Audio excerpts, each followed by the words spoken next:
नमस्कार विद्यार्थ्यांनो. मी डॉक्टर अण्णा वैद्य, श्रीमती नरसम्मा कला वाणिज्य विज्ञान महाविद्यालय किरण नगर अमरावती. BA भाग 3 सत्र 5 मृदुगंध भाग 3 विषय मराठी वैचारिक गद्य.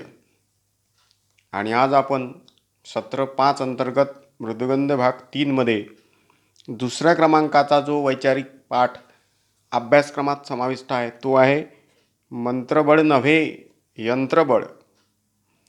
या वेगळ्या आगळ्या शीर्षकाचा हा पाठ आहे. वैचारिक विचार म्हणून सावरकरांचे विचार आपल्याला या पाठाच्या माध्यमातून समजून घ्यायचे आहे. विनायक दामोदर सावरकर हे स्वातंत्र्य चळवळीतील एक महत्त्वाचं लढवय्ये नाव आहे. आपण इतिहासामध्ये भारतीय स्वातंत्र्याचा इतिहास जेव्हा शिकतो तेव्हा सावरकरांचे संदर्भ येतात. सावरकर एक मराठीतील लेखक म्हणून, कवी म्हणून सुद्धा परिचित आपल्याला आहेत. जसे ते चळवळीत समाविष्ट होऊन इंग्रजांच्या विरोधात कारवाया रचून त्यांना अंदमानच्या जेलमध्ये टाकण्यात आलं होतं. आपल्याला माहीत आहे की 1911मध्ये त्यांना अंदमानच्या जेलमध्ये रवाना करण्यात आलं होतं. आणि अंदमानच्या जेलमध्ये असताना त्यांनी आपली लेखणी च्याद्वारे काळे पाणी नावाचं ते त्यांचं पुस्तक, माझी जन्मठेप नावाची एक सुंदर अशी कलाकृती त्यांच्या हातून निर्माण झाली. कमला हे काव्यसुद्धा त्यांनी अंदमानच्या भिंतीवर लिहिलं. जबरदस्त पद्धतीनं सावरकरांनी जेलमध्ये असताना आपली प्रतिभाशक्ती या पद्धतीनं पुढे आणली आणि त्यांच्या कलाकृती त्यांच्या हातून निर्माण झाल्या. पुढे त्यांना 21 साली 10 वर्षाचा कारावास संपवून इकडे आणण्यात आलं पुण्याला. 2 वर्षे ते पुण्याच्या येरवडा तुरुंगात होते आणि पुढे मग रत्नागिरीच्या तुरुंगात ते होते. इंग्रजांनी या सावरकरांचा छळ केला अंदमानच्या जेलमध्ये. आणि ते सगळं आपण सावरकरांवर एक सुंदर सिनेमासुद्धा आलेला आहे, त्यातसुद्धा आपण बघू शकतो. विनायक दामोदर सावरकर हे मोठं नाव आहे. मवाळ आणि जहाल चळवळीपैकी जहाल चळवळीचं नेतृत्व त्यांच्याकडे होतं. आणि इंग्रजांनी या सावरकरांना जेलमध्ये बंदिस्त करून त्यांची जी चळवळ होती त्याला थांबवण्याचे त्यांचे प्रयत्न होते. असो, आपल्याला मात्र इथे या पाठामध्ये सावरकरांचा जो विचार आहे एकूणच भारतीय समाजाच्या संदर्भातला, भारतीय समाज कुठल्या गोष्टीने ग्रस्त आहे आणि त्याने ती धर्मभोळी जी प्रवृत्ती आहे ती सोडून यंत्रयुगीन तो व्हावा, यंत्राबद्दल त्याला जिव्हाळा वाटावा, यंत्र संस्कृती त्याने आत्मसात करावी असं सावरकरांना वाटतं. आणि त्या एका त्यांच्या मांडणीचे सपोर्टिंग पुरावे देत ते आपल्यासमोर ते विचार व्यक्त करतात. म्हणून ते असं म्हणतात की भारतीय पब्लिकने, भारतीय लोकांनी आता मंत्रभिंत्र बाजूला ठेवून थोडंसं यंत्रावर त्यांनी विश्वास टाकावा आणि युरोपियन कल्चरप्रमाणे आपलं जीवन पद्धतीला वेगळं वळण द्यावं, हा विचार या पाठातून प्रतिबिंबित झालेला आहे. परिचयाच्या उतार्यामध्ये संपादक महोदय मंडळींनी विनायक दामोदर सावरकरांच्या संदर्भात 8 ते 10 ओळीत त्यांचा परिचय करून दिलेला आहे. सावरकर हे भारतीय स्वातंत्र्य चळवळीतील एक महत्त्वाचे नाव आहे. आणि सावरकरांनी संन्यस्त खड्ग, काळे पाणी, 57चे स्वातंत्र्य समर, माझी जन्मठेप, शत्रूच्या शिबिरात असे वेगवेगळे ग्रंथ प्रकाशित केले. भारतीय स्वातंत्र्य लढ्यातील एक क्रांतिकारक चळवळीचे धुरीण, तसेच स्वातंत्र्यपूर्व व स्वातंत्र्योत्तर भारतीय राजकारणातील एक महत्त्वाचे राजकारणी म्हणून सावरकरांना ओळखले जाते. मित्रमेळा, त्यानंतर अभिनव भारत अशा संघटनांच्या माध्यमातून सावरकरांनी स्वातंत्र्यप्राप्तीसाठीची चळवळ सुरू ठेवली. भाषाशुद्धीची चळवळसुद्धा त्यांनी काही दिवस चांगल्या पद्धतीनं राबवली. प्रतिभासंपन्न असे ते कवी, नाटककार, निबंधकार, प्रभावशाली वक्ते, राजकारणी, समाजसुधारक यासोबत विज्ञानवादी असे सावरकर होते. असे त्यांचे अष्टपैलू असे व्यक्तिमत्व होते. आणि या पाठामध्ये आपण त्यांच्या असलेले विज्ञानवादी विचार समजून घेणार आहोत. प्रस्तुत संपादित पाठामध्ये आपण विज्ञाननिष्ठ होऊन यंत्रयुगाचे धीटपणे स्वागत करावे असा आग्रह सावरकरांनी भारतीय समाजाकडून धरला आहे. काय म्हणणं आहे संपादक महोदय मंडळांचं की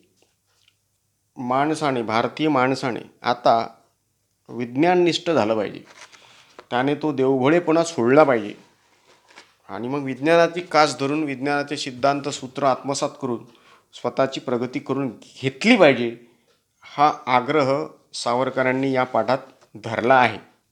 ठीक आहे. आता विद्यार्थ्यांनो आपण बघूया काय म्हणतात सावरकर.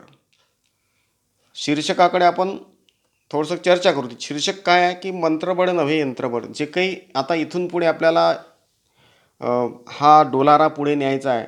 भारत स्वतंत्र झालेला आहे आणि आता या एवढ्या अवाढव्य जमीन असलेल्या, पाणी असलेल्या, विपुल लोकसंख्या असलेल्या देशात ही जी काही जी आपण म्हणूया की समाजाला गतिशील करण्यासाठीची जी काही प्रगतीची व्याख्या असते, त्या प्रगतीच्या संदर्भात कशा पद्धतीनं आपण आता पुढे गेलो पाहिजे आणि युरोपियन संस्कृतींनी जे जागतिकीकरण तर नंतर आलं म्हणा, पण यंत्रशीलता जी आणली होती, जो ज्याला आपण औद्योगिकीकरण म्हणतो, उद्योगाला यंत्राचं सहाय्य देऊन जो विकास युरोपियन देशांनी साधला होता, त्याच्याच पावलावर पाऊल टाकून आता आपणही आपली प्रगती केली पाहिजे असा आग्रह ते धरतात. काय म्हणतात सावरकर की आपला देश आज ज्या युगात प्रवेश करू इच्छितो आहे, ते युग 200 वर्षापूर्वी युरोपमध्ये सुद्धा अवतरले होते.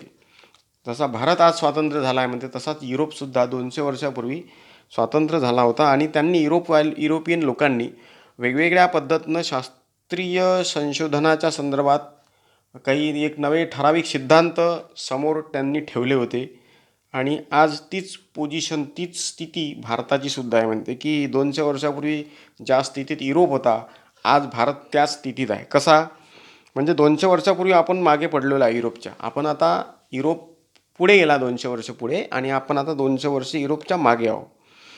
या युगाचे अर्थशास्त्रीय नाव आहे म्हणते यंत्रयुग.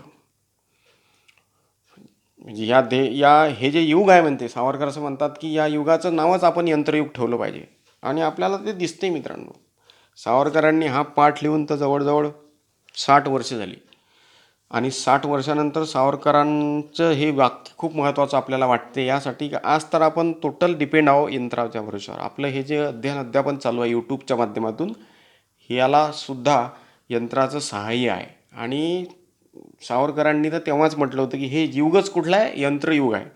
सावरकर पुढे असं म्हणतात की युरोपमध्ये हे यंत्रयुग 200 वर्षापूर्वी जेव्हा बाष्पशक्तीच्या शोधाच्या प्राथमिक पातळीवर अवतरलं, तेव्हा तिकडले जे काही लोक होते, जे यंत्रावर विश्वास न ठेवणारे होते, त्यांना मात्र या बाष्पशक्तीयुक्त यंत्राने कायमस्वरूपी धक्के दिले. पहिला शोध जो एडिसनने लावला 16व्या शतकात, आपण असं म्हणतो की तो घरी बसला होता आणि त्याला डाळ उकडताना डाळ ज्या भांड्यात ठेवली होती आणि खालून इस्तव लावला होता, ते भांड्यातलं वरचं झाकण त्या वाफेमुळे हललं आणि जेम्स वॅट नावाच्या छोट्याशा बाळाला लक्षात आलं की वाफेत काय आहे, शक्ती आहे आणि त्याने त्या एका भरोशावर वाफेचं इंजनाचा शोध लावला. आपल्याला पुढं माहीत आहे मग अनेक युरोपमध्येच हे घडलं. म्हणून इकडे सावरकर असं म्हणतात की तिकडे जेव्हा बाष्प म्हणजे काय, वाफेच शक्ती आहे आणि तिचा आपण उपयोग करून घेतला पाहिजे, हे जसं युरोपियन लोकांना कळलं आणि धक्के लागले मग तिथल्या सगळ्या यंत्रणेला. तिथली मूळ यंत्रणासुद्धा ख्रिश्चनांच्या विचारावर, येशू ख्रिस्ताच्या विचारधारेवर चालणारी होती. आणि मग पुढे सावरकरांचं म्हणणं असं आहे की तिथेसुद्धा रूढ पद्धतीनं विचार करणारी माणसं होती आणि त्यांनीसुद्धा ते चालू दिलं नाही. खूप उशिरा त्यांनी विज्ञान स्वीकारलं आणि त्या बाष्पाच्या शोधाने, त्या जेम्स वॅटने लावलेल्या या शोधामुळे सगळं धर्मावर आधारित तिकडली जी युरोपियन संस्कृती होती त्याला धक्के लागले आणि चक्कर आल्यावर जसा एखादा माणूस गरगर येऊन खाली पडतो, तशाच पद्धतीनं धर्मावर आधारित असलेली युरोपियन संस्कृती जेम्स वॅटच्या वाफेच्या शोधाने गडगडली.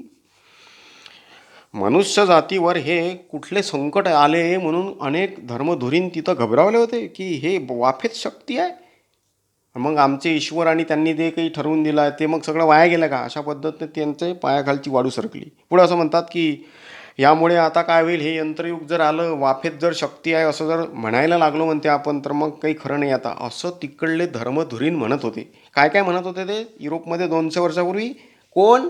जी मंडळी दैवावर विश्वास ठेवते, ईश्वरीय शक्तीवर विश्वास ठेवते, त्या मंडळींचं वाक्य आहे की मनुष्य आता माणुसकी वाचून मुकणार, आता सगळी सूत्र यंत्राच्या हाती जाणार, धर्माचे वाटोळे होणार, मनुष्याचे जीवन आता यंत्रासारखे हृदयशून्य होणार. फार काय, ज्या आर्थिक संपन्नतेच्या आणि सुखसोयीच्या लालसेने मनुष्य यंत्राच्या मागे लागला आहे, ती आर्थिक लालसासुद्धा यंत्राच्या चाकात आता चूर होणार. या यंत्रामुळे मनुष्य पोटभर खाऊ पिऊ न लागता उलटा भिकेला लागणार. अशी एकच कोल्हेकुई त्यावेळच्या पुराणप्रिय मंडळींनी सुरू केली होती. कोल्हेकुई हा शब्द वापरतात सावरकर. कोल्हेकुई म्हणजे काय? रात्रीचे कोल्हे ओरडतात बिनकामाचे, त्यापासून कोणतंच बेनिफिट मिळत नाही. अशाच पद्धतीनं देवावर विश्वास ठेवणारे युरोपियन मंडळी वाफेच्या शोधानंतर आणि वेगवेगळ्या नंतर लागलेल्या शोधानंतर बोलायला लागली होती. आणि बॅक टू नेचर या सूत्राला धरून त्यांचं ते ओरडणं सुरू होतं म्हणते. आता यंत्र जर आले तर आता काय होईल म्हणते? यंत्र आले, यंत्राच्या आल्याने बेकारी वाढेल, मनुष्य भिकेला लागेल, असे तिकडले अर्थशास्त्र तेव्हाचे जे तज्ज्ञ लोक होते ते म्हणायला लागले होते की यंत्रावर जर आपण खूप डिपेंड राहिलो तर बेकारी वाढेल. आणि तिकडली जी काही माणसं आहेत, धर्म ज्यांच्या हातात होतात, ते असं म्हणायला लागली यंत्र ही जर सैतानाचीच युक्ती आहे आणि मग देवाच्या थोरवीस कमीपणा आणणारी ही रावणी हाव आहे. अशा पद्धतीनं यंत्रावर नावं ठेवली तिकडल्या लोकांनी. सावरकर आपल्याला या उदाहरणातून हे पटवून देतात की आता आपण यंत्रशीलता स्वीकारली पाहिजे. युरोपमध्ये यंत्रशीलता स्वीकारायला त्यांनी बराच उशीर लावला आणि आज संपूर्ण युरोप हे यंत्रावर आधारित चालणारे तिकडली सगळे उद्योग आहेत आणि आपण कधी स्वीकारणार म्हणते यंत्र? आपण अजूनही देवभोडेपणातच गुंग राहणार आहे का? असे प्रश्न सावरकरांनी आपल्यासमोर उभे केले. त्याचं असं म्हणणं आहे की 200 वर्षापूर्वी यंत्रशक्तीचा जो प्रबळ असा आविर्भाव युरोपमध्ये झाला, त्याचा असा जो तिकडनं विरोध झाला, तो तिकडल्या जो विरोध त्या लोकांमध्ये तिकडे तिकडे झाला, त्यांचीच पुनरावृत्ती आज आपल्या भारतात सुद्धा होत आहे. यंत्र हे मनुष्याच्या मिळालेला वरदान नसून तो शाप आहे, अशा पद्धतीनं आपल्याकडे निबंध लिहायला आपण लागलो. पुढे असं म्हणतो की काही तथ्य नाही या यंत्रांमध्ये, हे अविवेकीपणाचे कार्य आहे, वगैरे वगैरे वगैरे. अशा पद्धतीनं यंत्र आल्यानंतर त्या यंत्राचा स्वीकार आपण सहजासहजी केला नाही. आपणही काय म्हणते त्याच्याबद्दलचे तर्कवितर्क करायला लागलो. पुढे आपल्याला असं म्हणता येते, आणि सावरकरसुद्धा त्या गोष्टीवर ठाम आहेत. त्यांचं असं म्हणणं आहे सावरकरांचं की जसा जसा समाजामध्ये देवभोळेपणा घटतो तसा तसा यंत्रशीलपणा वाढतो. म्हणजे देवावर विश्वास ठेवणे, देवांवर विश्वास ठेवून काम करत राहणे, हा भाग जसा जसा जसा समाजातून कमी होईल तसं तसं तसं समाजामध्ये यंत्रावर विश्वास वाढेल आणि ही चांगली गोष्ट भविष्यात होईल म्हणते. आशावादी आहे सावरकर. पुढे असं म्हणतात की आपल्या लोकांमध्ये अजूनही यंत्रशीलपणा इतका कमी आहे की त्याचे कारण म्हणजे आपल्याकडे समाजामध्ये देवभोळेपणा जास्त आहे म्हणून. आपल्याकडे सगळेच माणसं काही यंत्राला विरोध करतात असं नाही, काही मंडळींनी यंत्रावर विश्वाससुद्धा ठेवला आहे, परंतु यंत्रावर विश्वास युरोपवारे खूप कमी आहे आणि देवावर विश्वास ठेवणारे खूप असल्यामुळे आपल्याकडे गडबड होते म्हणते. 200 वर्षापूर्वी युरोपमध्ये सुद्धा ख्रिश्चन धर्माचं प्राबल्य होतं.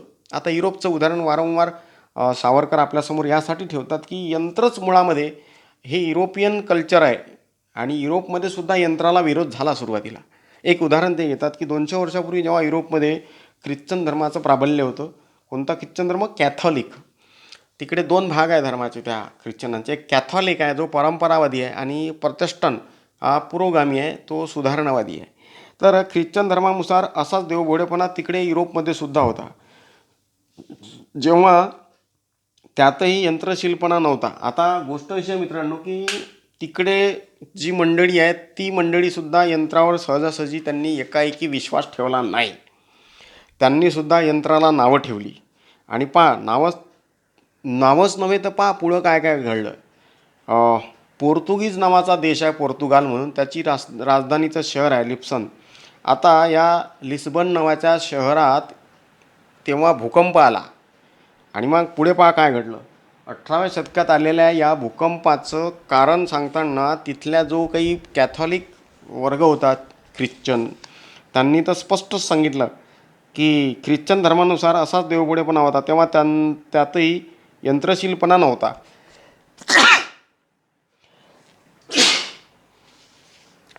लिस्बनला जेव्हा मोठा भूकंप झाला 18व्या शतकात, तेव्हा त्याचे कारण सांगताना तो जो कोणी इटलीची राजधानी रोम आणि तिथला जो चर्चवाला जो गडी होता, तो सगळ्या युरोपमध्ये ज्याचं साम्राज्य होतं कॅथॉलिक, रोमन कॅथॉलिक धर्ममतांविरुद्ध जे तिथे युरोपमध्ये एक दुसरा प्रवाह जो निर्माण झाला होता. दोन प्रवाह धार्मिक बाबतीत युरोपमध्ये होते.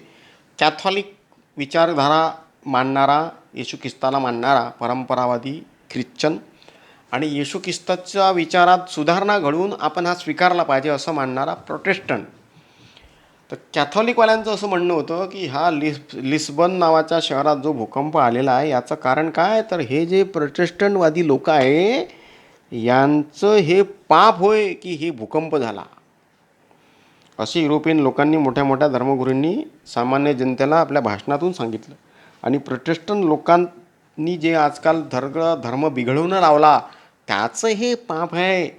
आणि म्हणून मग आपल्याला हे भूकंपाला सामोरं जावं लागतं, अशा पद्धतीचा शब्द पोप नावाच्या त्या रोमन चर्चवाल्याने जेव्हा जनतेसमोर ठेवला तेव्हा आपल्याला काय म्हणता येईल की ते देवभोळे होते, स्पष्टच आहे.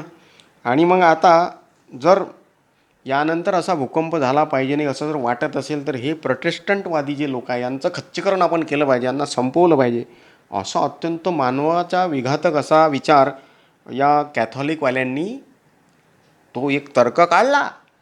विनायक दामोदर सावरकरांनी हे उदाहरण इथं यासाठी घेतलं आहे की युरोपमधले लोकसुद्धा एकेकाळी प्रचंड देवभोळे होते, जसे भारतीय लोक आहेत तसेच त्याहीपेक्षा कट्टर होते असं आपण म्हणता येईल.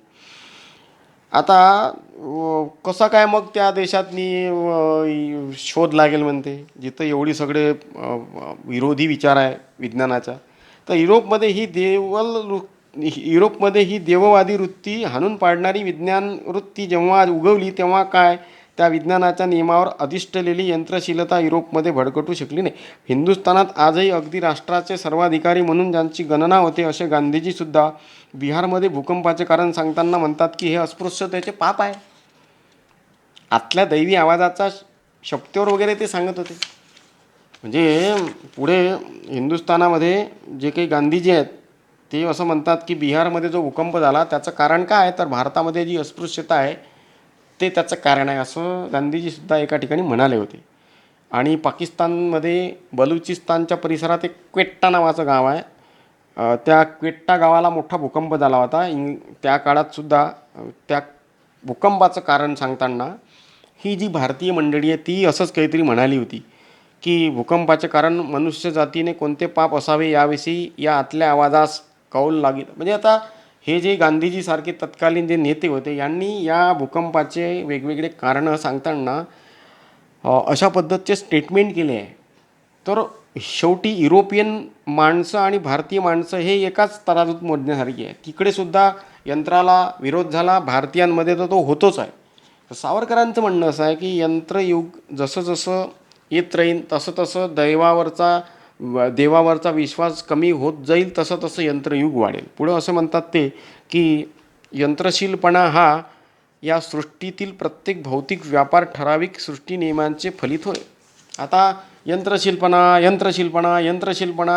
याची व्याख्या देताना स्पष्ट सांगतात सावरकरांचा फोकस काय आहे मित्रांनो, भारतीय स्वातंत्र्यानंतर किंवा स्वातंत्र्याच्या आगेमागे आता भारतीयांनी परंपरागत दैववाद बाजूला ठेवून यंत्र स्वीकारले पाहिजे या बिंदूवर ते आले आहेत. ते असं म्हणतात की भौतिक जो व्यापार चालतो अवतालभोवताल तो एका नियमाने चालतो. कोणतीही गोष्ट त्याला एक नियम असतो. आता नियम हे विज्ञानाचं बेस आहे. आपण कुठल्याही गोष्टी विज्ञानात जेव्हा बघतो तेव्हा नियम असतात ज्याला आपण लॉज म्हणतो. न्यूटनचा नियम असेल, गॅलिलिओचं काही सिद्धांत असेल, पायथागोरसचा सिद्धांत असेल. आता नियम म्हणजे काय, नियम म्हणजे वेगवेगळ्या घटनांचं एकत्रीकरण. म्हणजे आता क्रियाबल हे प्रतिक्रियाबलाच्या विरुद्ध दिशेने कार्य करते, हा न्यूटनचा लॉ आहे. आता या लॉमध्ये, या नियमामध्ये काही ठराविक ॲक्शन सांगितलेले आहे. मग वेगवेगळे घटक जुळवून एक ॲक्शन होते असंही म्हटलं गेलेलं आहे. तर सावरकर असं म्हणतात की यंत्रशीलपणा हा सृष्टीतील प्रत्येक भौतिक व्यापार ठराविक सृष्टी नियमांचे फलित होय आणि जर त्या नियमाप्रमाणे आपण ते घटक जुळवून आणू शकलो तर ते कार्य घडलेच पाहिजे. या निष्ठेवरच काय तो अधिरलेला आहे. प्रयोगाद्वारे एखादी गोष्ट सिद्ध होते. विज्ञानाचं म्हणणं तेच आहे की ही गोष्ट वारंवार तशाच परिस्थितीत जर केली तर त्याचे रिझल्ट तसेच मिळतात. रसायनशास्त्राच्या लॅबमध्ये आपण H2O हे जे दोन म्हणजे पाणी बनवायचं आपल्याला, आता दोन H2 म्हणजे दोन हायड्रोजनचे अणू आणि एक ऑक्सिजनचा अणू एकत्रित केल्यावर पाणी बनते. हे आपण लॅबमध्ये 1000 वेळा टाकलं तरी ते पाणीच बनणार आहे. म्हणजे त्याला एक नियम आहे. आणि हे नियम कोण बनवले आहे? हे नियम विज्ञानाचे नियम आहे. एवढंच कशाला म्हणते, आपली मंडळी, भारतीय मंडळी एक उदाहरण घेतात. सावरकर पहा सुंदर, त्याचं असं म्हणणं आहे की देवाने का म्हणा आपण जे सृष्टी नियम एकदा घालून दिले ते देवसुद्धा आता याच्यानंतर बदलू शकणार नाही. आंब्याचे 4 पेटारे भेटीस धाडले की आपल्या वतीचा निकाल देणारा एखादा वकील, एखादा कलेक्टर आपण अन्यायी आणि लाचकू मानतो. पण 4 बोकडं बळी न दिले की सगळ्या गावाला, त्यातील मुलालेकरांना सुद्धा प्लेगने ठार मारण्या इतका भयंकर लाचकाऊपणा देवाच्या माती मारण्यात तो सोडित नाही. पहा आपल्याकडे काय आहे म्हणते, एखाद्या 4 आंब्याच्या पेट्या पाठवून जिल्हाधिकाऱ्याला आपण दान केल्या आणि आपण आपल्या बाजूनं निकाल लावून घेण्याचं आपण काम करतो. तेव्हा आपण व्यवस्थित सगळं करतो. मग आता एखाद्या ठिकाणी गावामध्ये प्लेगची साथ आली, त्याचं कारण सांगताना आपण बाबा बळी दिला नाही देवतेला हे जेव्हा आपण सांगतो तेव्हा आपणच कशा पद्धतीनं विचार करतो हे कोकणातल्या माणसानंच ठरवावं. अशा पद्धतीनं प्रश्नचिन्ह सावरकर उभे करतात. त्यांचं असं म्हणणं आहे की आपण लाचखाऊ कलेक्टरला आपण सगळे आंबे देऊन आपल्या बाजूनं निकाल लावून घेतो आणि एकीकडे आपण देवावर या पद्धतीनं दोषारोपण करतो. तर हे कितपत संयुक्तिक आहे? अर्थात ते संयुक्तिक नाही. त्याचं असं म्हणणं आहे की ठराविक सृष्टी नियम देव कधीही बदलत नाही. ही यथार्थ निष्ठा जितकी सत्य तितकं धर्मही सत्य आहे. पुढं असं म्हणतात ते की एक नाना फडणवीसांची गोष्ट इतिहासातली आपल्यासमोर सावरकर ठेवतात. सावरकरांचा फोकस कोणता आहे? सावरकरांचा केंद्रबिंदू कोणता आहे? सावरकरांचा केंद्रबिंदू आहे की भारतीय स्वातंत्र्य प्राप्तीनंतर भारतीय समाजाच्या प्रगतीसाठी आता भारतीय समाजातल्या लोकांनी देवावर, दैवावर विश्वास न ठेवता सरळ सरळ यंत्रशीलपणा आत्मसात करावा. यंत्रावर विश्वास ठेवा. यंत्राच्या युगातील तिकडले सगळे जे शोध लागले आहे युरोपमध्ये ते इकडे आणले पाहिजे. आपले उद्योग, आपल्या देशाची नवी संरचना ही यंत्रावर उभी केली पाहिजे. अशा पद्धतीनं विचार सावरकर करतात. आणि एक नाना फडणवीसांची गोष्ट सांगतात की नाना फडणवीसांकडे जेव्हा मराठ्यांचं राज्य होतं तेव्हा तिकडे संपूर्ण भारत काबीज करणाऱ्या या मराठ्यांना तिकडे वाराणसी या गावी म्हणजे काशी या गावी त्या नदीवर, कर्मनाशा नावाच्या नदीवर एक पूल बांधायचा होता. आणि मग नाना फडणवीसांनी ते पूल बांधण्याचा निश्चय पक्का केला. कर्मनाशा नावाच्या तेथील नदीवर पूल बांधण्याचे काम चालू केले. पण आरंभीच वाळू आणि पाणी यांच्या अडथळ्याने पाया काही टिकत नव्हता. भरपूर वाळू तिथं होती आणि पावा काही जमत नव्हता. त्यांच्याकडे ते बांधकाम सोपवले होते त्या काशीचे हस्तकांनी, म्हणजे ज्यांच्याकडे हे काम सोपवलं तिथला काशीचा जो बिल्डर होता, जो त्या काळातला ठेकेदार होता म्हणूया आपण, त्यांनी पूल बांधण्यास ब्राह्मणांकरवी त्यांनी मग काय केलं का आता कोणतंही, आता उत्तर प्रदेश म्हटल्यानंतर तिथे ते सगळं चालणारच. मग त्यांनी ते जागा पाहिली, पूजापाती आरंभली आणि ती तारीखसुद्धा देतात सावरकर. 6 सप्टेंबर 1795 सालची गोष्ट आहे म्हणते. त्या दिवशी तिथलं ते जागा पूजनाचा तो अनुष्ठान विधी सुरू झाला. जागेच्या पूजनासंदर्भात तो अनुष्ठुपांनी भर टाकून ते ब्राह्मण थकले, पण पायात धरता धरीना आणि बिचारा ब्राह्मणांच्या तोंडचे पाणी पडाले, पण पायाखालचे पाणी पडेना. अशा पद्धतीचे शब्दकोटी ते करतात की खूप झालं, पाव्यातलं पाणीच काही आटत नव्हतं. काय करावं, कशा पद्धतीनं पावा टाकून आता पूल उभा करायचा म्हणून त्यांच्यासमोर प्रश्न उभे राहिले.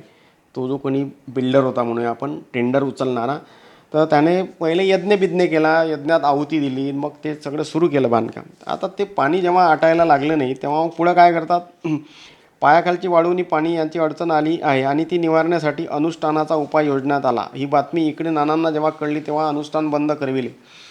जसं नानांनी ते तिथं पूल बांधण्याचं डिसिजन घेतलं आणि ते इकडे पुण्याला चालले आले. मग जसं त्यांना कळलं की तिकडे पाणी लागते आहे आणि त्यांनी यज्ञ करून थोडेसे विधी वगैरे करून ते पाणी आटवण्याचा प्रयत्न केला, असं ज्यांना नानाला कळलं तेव्हा नाना रागावले. ते त्यांनी स्पष्ट सांगितलं की इंग्रजांकडून त्यांनी एक बेकर नावाचा माणूस इंजिनियर बोलवला आणि त्याने तिकडे कलकत्त्याहून एक इलेक्ट्रिकवर चालणारा एक प्रकारचं बंब आणला आणि ते आणला आणि इकडं लावला आणि बोलता बोलता सगळं जिथं जेवढं काही पाणी येत होतं ते सगळं पाणी बाहेर फेकलं गेलं आणि पक्का पाया टाकून पूल उभा झाला. आता झटकन ती जी काही मंडळी होती जी वाराणसीतली काशीतली होती त्यांच्या लक्षात आलं की हे अक्कल आपल्याला का नाही सुचली बा.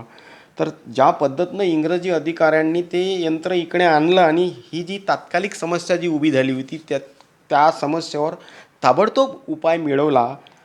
तर ते उदाहरण सावरकरी हे यासाठी देतात की त्यांना जसं कळलं की एक स्विच दाबल्यामुळे धडधड धडधड धडधड पाणी बाहेर आलं, तर ते जे स्विच आहे ज्याला आपण कळ म्हणतो, बटन म्हणतो, नियमांची जी कळ व त्यांना राबविणारे जे यंत्र, ती कळ दाबताच त्याचे व्यापार हवे तसे चोपून घेता येतात. देवाची इच्छा ही संस्था यंत्रशास्त्राच्या कधीच खिचगिंतीत नसते. ईश्वराची इच्छा असेल तर हे पाणी आटेल असं म्हणत म्हणत तिथं यज्ञ करणारे ही जी मंडळी होती, सावरकर त्यांना असं म्हणतात की अरे ज्यांच्या हातात बटन आहे ते बटन दाबताच सगळं काम करायला लागतं, ते कुठं आणि देवाची इच्छा कुठं, हे शक्य नाही. वरील लहानशा उदाहरणावरून आपल्याला असं लक्षात येते, म्हणते सावरकर सांगतात की देवभोळेपणा जसा जसा जसा घटत जातो तसा तसा तसा यंत्रशीलपणा वाढत जातो आणि हेच तत्त्व अगदी चटकदारपणे आपल्याला यातून मिश्रित झाले आहे आणि ते आपल्याला कळलेसुद्धा आहे. नाना फडणवीसांनी कळीचे म्हणजे स्विचचे हे महत्त्व कळावे, हे जितके त्यांच्यासारखे एकट्या दुकट्याच्या कुशाग्र आणि प्रगतीपर बुद्धीचे द्योतक आहे, तितकेच ती पाणी आटविण्याच्या बंबासारखी साधी कड साऱ्या मराठी साम्राज्यात न सापडता कलकत्त्याच्या एका इंग्रजांकडून आणावी लागली. ही गोष्ट आपल्या राष्ट्राच्या त्यावेळच्या एकंदरीतल्या सामुदायिक अडाणीपणाची आणि भाबडेपणाची दर्शक होती. हे दुर्दैव आहे म्हणते की कलकत्त्याच्या एका इंग्रजी अधिकाऱ्याला बोलवून आपण हा निर्माण झालेला समस्या सोडवली. खरं म्हणजे भारतीय माणसानं का बरं एखादी ही अक्कल चालवली नाही, असे प्रश्न इथे उपस्थित केले आहे सावरकरांनी. आपण आत्तापर्यंत 3 वेगवेगळे पॅराग्राफ पाहिले. या 3 वेगवेगळ्या पॅराग्राफमध्ये सावरकरांनी हे स्पष्ट म्हटलं आहे की 200 वर्षापूर्वी युरोपमध्ये जी पोझिशन होती तशीच स्थिती समाजाची आजही भारतात आहे आणि भारतातले माणसं अजूनही देवभोळे आहे. युरोपमधले माणसंसुद्धा देवभोळे होते आणि त्यांनी खूप उशिरा यंत्र स्वीकारलं, यंत्रशीलपणा स्वीकारला, यंत्रावर आधारित संस्कृती ते उभं राहायला खूप वेळ लागला. भारताच्या बाबतीत हे असंच आहे म्हणते. भारतीय लोकसुद्धा देवभोळे आहे आणि भारतातल्या अनेकांनी आपली सगळी जी काही मदार आहे ती देवावर सोपून ते मोकळे झालेले आहे. नाना फडणवीसांचा एक दाखला घेऊन आपल्याला सावरकर हे पटवून देतात की तुम्ही जर यंत्रशीलपणा अंगी बांधला तर तुमची आणि तुमच्या देशाची नक्कीच प्रगती आहे. इथे आपण हे 2 मुद्दे आजच्या या लेक्चरमध्ये संपवले आहे. पुढच्या लेक्चरमध्ये आपण उरलेल्या 5 मुद्द्यांना स्पर्श करणार आहोत. आज विनायक दामोदर सावरकरांचा जो पाठ आपण सुरू केलेला आहे, मंत्रबळ नव्हे यंत्रबळ, या पाठामध्ये सावरकरांनी मंत्रापेक्षा यंत्राच्या आधारे निर्माण होणाऱ्या शक्तीची वर्तमान काळात कशी गरज आहे आणि भारतीय समाजाने अशा पद्धतीनं यंत्राचा स्वीकार करावा व देवभोळेपणाला थोडं बाजूला ठेवावं, हा या पाठामधला सावरकरांचा उद्देश आहे. इथे आपण आजचं हे लेक्चर थांबवतो या. आज उपस्थित आणि हे लेक्चर ऐकणाऱ्या सर्व विद्यार्थ्यांचे आभार. पुन्हा भेटूया या पाठातले उर्वरित मुद्दे घेऊन. धन्यवाद.